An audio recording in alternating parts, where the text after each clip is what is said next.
Good morning from wherever that you are watching us from. This is LSTV1. Here today we are at the Banjul High Court where we came to attend the hearing of Saul Badjie and two others who came back from Equatorial Guinea. If you can remember, 2 weeks after the election, Saul Badjie and 14 other people came to Jammeh since 2017. So when they came, they were kept in an charge with murder and arson charges. And arson, yeah. So today, being the 16th of January 2022, is the hearing of Saul Badjie and two others for the charges laid against them. So we had the court at the Banjul High Court to witness the hearing of Saul Badjie. But before that, we have someone who is a court reporter, who is Yankuba Jallo from the Fourier newspaper. He is a court reporter and he knows everything that happened here inside the court today. Yankuba, can you... Yeah, thank you very much.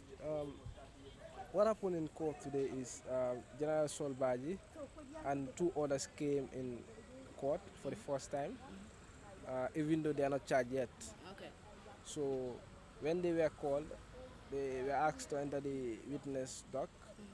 So the dock that accused person should be, and then their lawyer, who is lawyer Sirif Kumbajob, told the court that yes, this is a civil case. My clients cannot enter because they are not charged. Okay. The application here is just a civil application.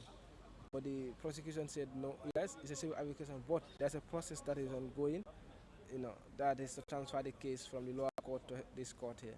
Okay. So this was when the judge asked them to enter the witness dock. So after entering the witness dock, and they want to detain Saul Badjie for 90 days. 90 days. Okay. To permit the detention of Saul Badjie for 90 days, pending the investigation into his matters and the two others. So this is what the lawyer for Saul Badjie, Sirif Kumajob, told the court. Yes, this application is not proper. It does not have legal basis. From where is this application from? It's from the state. Okay. They want to detain Saul Badjie for 90 days, pending the investigation. Okay. Saul Badjie said that application has no base in law. There's no law that provides for that. Okay. They cannot detain someone without charging him. So when he stated that, the court said, yes, now we will give you 2 days to write your brief and file it. And then after that, the state also will have 2 days to reply. So on the 24th, the court will rule whether it will grant the application by the state to detain Saul Badjie for 90 days or not. Okay. Yes, so this is what is going to happen on the 24th at 1 p.m. Okay. Who was the lawyer standing for the state? State was... With regards to what the court said? Yeah, so they did not say anything. A court order must be respected because the court said it's given Sirif Kumbajob 2 days because it's called a preliminary objection. Okay. 2 days to oppose the application, and then the state will have 2 days to reply. At the end of the day, then the court will rule. Okay. Yeah. When is the next hearing? On the 24th at 1 p.m. Okay, thank you. Can you just summarize that in Wolof? Okay.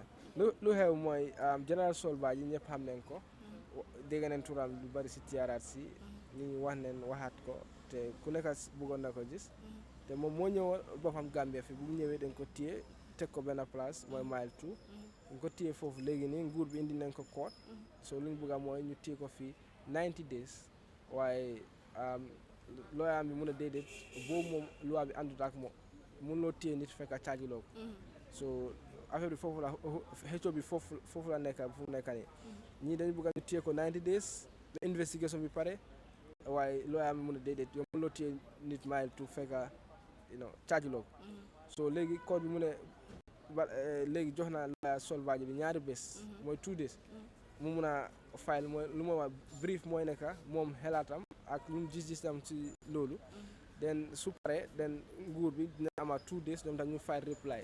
So suñu defee loolu on the 24th nañ am ruling mooy ate code bi dina ate ndax moom dina allow ñu téye Saul Badjie 90 days without a charge ba investigation bi jeex wala dinañ ko na wax ne detention bi is illegal or mooy nekk àndut ak loi. Okay, thank you very much. Jërëjëf. Thank you very much. Jërëjëf bu baax a baax yéen a ko déggandoo kooku di woon Yankuba Jallow doon ki nga xamante ne xam-xamam màcc na lool ci tasum xibaar bu jëm ci wàllum néegu àttekaay bi di liggéey foofu ca kay du tasekaay xibaar boobu ñu xamee ci Foroyaa newspaper comme niñ ko déggee nag ki nga xamante ne moo àttekaay bi tey pour ñu àttee jëmale ko ci ay tuuma yi nga xamante ne teg dañ ko ci kawam gannaaw bi nga xamante ne nag ci TRRC bi ñu bëri ci ñi nga xamante ñoo ñëw woon wane seen i ay seede joxe nañ seen i ay seede te ñu bëri si ñoom nag oote nañ turi ki nga xamante ne nag mooy Sowt waaye nag dégg nañ li nga xamante ne moom la Yankuba wax nag ndaxte nee na nguur gi nag ñoo bindoon ab kayit ne ñu jàpp ak ki nga xamante ne mooy Saul Badjie ba lu toll ci juróom-ñeent fukki fan yi nga xamante ne nag dañ koy téye te fekk sax teguñu ko ay daan waaye nag ñi nga xamante ne nag ñoo taxawaloon Saul Badjie ci néegu attekaay di ay looyam nag wax nañ ne loolu du mën a nekk ndaxte duñu mën a téye nit ki tëj ko ba lu toll ci juróom-ñeent fukki fan gi ngeen jégal ma ci fekk néegu attekaay bi tegul ko ay daan ba taxoon nag néegu attekaay bi nag jox leen ay diir yi nga xamante nag nañ dellusiwaat fii ci néegu attekaay bi ba xam ndax pour néegu attekaay bi jël jéego ba xam ndax war nañoo mën a tëj Saul Badjie ba lu toll ci 90 days mu di juróom-ñeent fukki fan yi nga xamante nag dañ koy tëj fekk néegu attekaay bi tegut ko ay daan loolu nag moo nekk li nga xamante ne nag moo fi jote waaye nag am nañ fii suñu benn mag bi nga xamante ne nag moom it mu ngi woon fi tey teewee li nga xamante ne nag moo fi xewoon su ko defee ñu laajte ko turam wax ko moom lan mooy jàngatam ci li nga xamante ne moo fi xewoon papa noo tudd. maa ngi tudd coach Pa Samba Diaw duma papa ndaw la so ok mu ne du papa ndaw la ok bro naka nga jàngatee li nga xamante ne moo fi xew tey.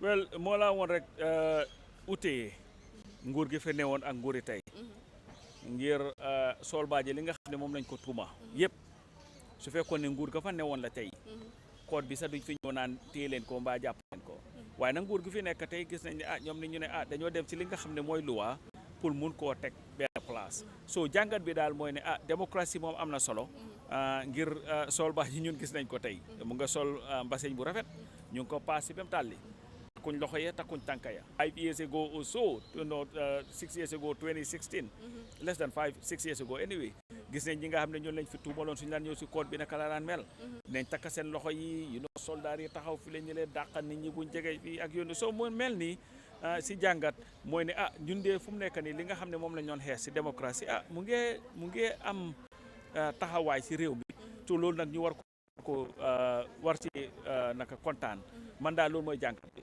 ok est-ce que gëm nga ne ñi nga xamante ne lañ yàqoon seen i ak seen i toogaat yeneen juróomi at est-ce que foog nga ne dina jox ñi nga xamante ne ñun lañ yàqoon seen i ak seen i lépp lu waa li nga xamante ne loolu laajte ci ñooñu. well xam nga man président Adama Barrow dama ne man ba ma ko seetloo ba tey musta wane fees si ñi nga xam ne ñoom lañ toroxaloon si réew mi fii nii ngir soo seetee li nga xam ne mooy woon jubluwaayam yëpp mooy naka laa amee APRC pour mun a jëlaat nguur so man su fekkee ne man personnel ndax yaakaar naa ne Adama Barrow dina def li nga xam ne moom la lu waa wax pour ñii dama ne déedéet te bu ma ko waxee ngir dafa am si tënkër rek mu tegee ko boor rek ne xaaral ma tegee ko boor rek doy suma sax déedéet lu waa ñun dañ amoon TRRC for a reason te justice dafa war a happen lii du revenge dëkk bi comme lu la wax ku fi toog tey ñu ne sàccee lum sàcce mobile ñëpp daw toppa ko ne dóor leen mun loo rey nit nag ñu olbate ko naan dañ reconcile loolu waxi naafeqa la so if you are accused of the most naka egregious crimes yi nga xam ne moom lañ ak ñoom Saul Badjie ñoom Yaya Jammeh you need to face justice and justice doesn't mean ne yow dañ laa enu rek dugal la kaso non dafa mean ne di nga dem si court ñu indi evidence yi dagge case bi and luwaa su fekkee ne daanu sa kaw mu daanu sa kaw su daanu sa kaw nga doxi sa soxla loolu mooy justice waaye nag tooree nañ maslaa rek loolu naa feqa yàlla ñu ko wax dañ ko war a bàyyi ngir li ñoo wax kuñ fi rayoon sa papa mbaa ñu rey fi mbaa ñu jël nit disappear ko kenn gisa ko nëbba ko àdduna doo toog naa nañ leen maslaa waaye olof nag ñu ne la mu saf ka ko mbàcc ko xam yow ci yow daal mastahab la ñu war a bàyyi waaye sa biir wax dégg naa ngay wax ne président Barrow nu mu doon doxalee moo tey saxe daal lan mooy loolu lan nga firndeel ci loolu su fekkee ne nguur gi nga xam ne moo fi newoon toroxal yëpp di APRC président Barrow mun naa ulbate ko ne dafa ko kóolee sa ñoom emul sa ñooñu dem ne mu ngaa seeti njobooti Yaya Jammeh te dee ba moo def loolu si boppam mooy woon anniversary si nguur ñaasi bi nga xam ne ba moo dee Amérique moo Adama Barrow ñoo àndoon Amérique New York kooku dafa niiw ba moo ko indi te kooku la ko rey ñun xam nañ ne dóor yi nga xam ne moom lañ ko laan dóor si kaso yi moom moo ko mujjee rey te Adama Barrow musta teg tànkaam si victim center bi visit victims si the only time bi musta jox victims si audience mooy bu jaamaan président bi ñëwee fii nii mu xam ne gàcce la si nguuram ne musta mit victims yi gars yi ne victims yi ñëw leen ñu bit gannaaw jaamaan président bi wax ne dafaa ñëw si yéen so loolu man moo tax ma ne nu moo doxalee moo teye suma xel because foogu ba ne he is interested in justice xëy na léegi nag gannaaw lam noon ut am na ko mooy naka est-ce que comptam dina def li nga xam ne moo war si ñun waaye mënuñoo toog rek li fi suñ loxo yi ne dina ko def ngir wanewu fi loo xam ne moo tax nit ñi war a toog ne you know what dina def loolu. soo amoon looy ñaax njiitu réew mi te lan la moo doon. lu ma koo ñaax mooy daal unless we have justice we cannot have peace. Dr. King moo waxoon loolu mu ne true peace is not merely the absence of tension it is the presence of justice. mënuñoo rey nit ñi mënuñoo toroxal nit ñi nga toog ne you know what loolu yëpp dañ koo tegee boor fu mu nekk nii. non lii du affaire yi sàcc ganaar lii du affaire yi sàcc mobile lii du affaire yi xale yu xee lii affaire yi nguur ka ko jiite joxe ay ndigal ñu rey ay nit tuuma yooyu fi nekk so man lu ma Adama Barrow ak nguuram yëpp mooy foog ñu respect the victims and the only way ni nga respecte the victims mooy to make sure that there is justice foog nga respect the laws and the only way ni nga respecte the laws mooy to make sure that there is justice. We have a constitution for a reason. We have from them why you cannot kill people and then you turn that dañoo am reconciliation. It's nothing but hypocritical. There cannot be reconciliation unless we have justice. And it doesn't matter whether Yaya Jammeh, it doesn't matter whether Saul Badjie, it doesn't matter whether Saul at the SIS or NIA, it doesn't matter whether Sonkola at the Interior, it doesn't matter. Anybody who is accused of a crime must be brought before the law, and the law will determine whether you are guilty of or innocent. If you are innocent, nga doxe sa solo. If you are guilty, nga dem ndungu sin. Bu jeex tak. Est-ce que xam nga am na ñoo xamante ni ngay wax ne pour ñu prosecute ñeneen yi il faut que ñu need constitution bu bees ndaxte am na ay loi yi nga am constitution bu bi nga xamante moo fi nekk am na li nga xamante loolu la wax loo xamante ne du mën a àtte ñeneen yi so lan nga am pour wax ci loolu. Well, loolu was dispelled by the Yankuba Touré case because the provision that they are talking about, there is no constitution that indemnifies human rights violations. There is none. Because constitution with the indemnity what is talking about more so definitely in the execution of your duties. Is it your duty to go and write data Haidara? It's not. Is it your duty? Because what they are doing what is called judicial executions. That is outside of any mandate that anybody has. But let's look at our constitution.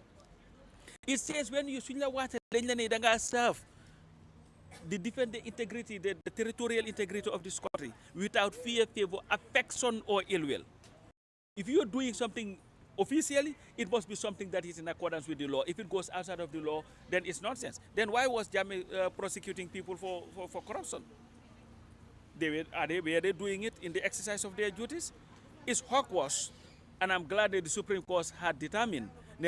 jërëjëf bu baax a baax ñoo ko déggandoor kooku du woon ko ca doon addu jëmale ci li nga xamante ne nag moo fi xew ak jàngatam ci li nga xamante ne nag moo fi xew woon ci 22 years mu di ñaar fukk ak ñaari at yi nga xamante ne yooyu la fi former président Yaya Jammeh jot a def ba taxoon nag moom it mu doon sànni ay kàddoom jëmale ci ndaxte dégg nañ ci ay waxam mu ne am nañ fi ay luwaay yi nga xamante ne nag ñoo war a mun a yóbbu ñoo nga xamante ne nag ñoo yàqoon ak yelleefu doomi aadama ci jamono nguur Yaya Jammeh te nee na nag su fekkee dañu bëgg a réewu Gambie ñu juboo fokk ñun yëpp fokk nguur gi jël jéego bi nga xamante ne nag moom la war a yaaxoon ak yelleefu doomi aadama ci jamono yu nguur Yaya Jammeh fi nga xamante ne nag fa la mbaxanda doone benn mbokk yi nag comme ni ngeen ko déggee woon rek ñu ngi woon fii ci Banjul High Court ñëwoon teewee li nga xamante ne nag mooy atteem ki nga xamante ne mooy Saul Badjie ak ñaari nit Saul Badjie nag comme ni ñu ko waxee nag moo bokk na ci ñi nga xamante ne moom la Yaya Jammeh gënoon a óolu ci ñi nga xamante ne nag ñoo ko doon jox kaaraange te mu ngi woon foofu noonu ca Equatorial Guinea ak former président Yaya Jammeh waaye nag dellusi waatoon na fii ci biir moom ak yeneen fukk ak ñeenti ay nit nag nga xamante ne ñëpp ñu ngi woon foofu ca Equatorial Guinea ak former président Yaya Jammeh nag ni ki tey nag ñu ko andi woon fii ci néegu attekaay waaye nag wax nañ ne ba max nañ ko ba ñaar fukk ak ñeenti fan ci weeru janvier ci weer bi ñu nekk nag su ko defee nag ñu waate fii ci Banjul High Court pour xam ndax court bi wala sax néegu attekaay bi dina jël jéego jëmale ci li nga xamante ne nag loolu la nguur gi wala sax loolu la ñi nga xamante ñoo taxawaloo nguur gi di wax ne pour ñu tëj Saul Badjie lu toll ci 90 days mu di juróom-ñeent fukki fan ba taxoon nag ñi nga xamante ne nag ñoo taxawaloon Saul Badjie di wax nag ne loolu mënta nekk ndaxte nee nañu waruloo mën a tëj nit ki ba diiru juróom-ñeent fukki fan yi nga xamante ne nag fekk ñi nga xamante ne nag mooy néegu attekaay bi teguñu ko ay daan loolu nag moo fi dew jotoon a xew fii ci Banjul High Court bi nag dinañ jox dig daje ba beneen yoon su ko defee ñu jaajëfal leen bu baax a baax ci set bi jaajëfal nga xamante ne nag mooy Ousmane mi nga xamante ne nag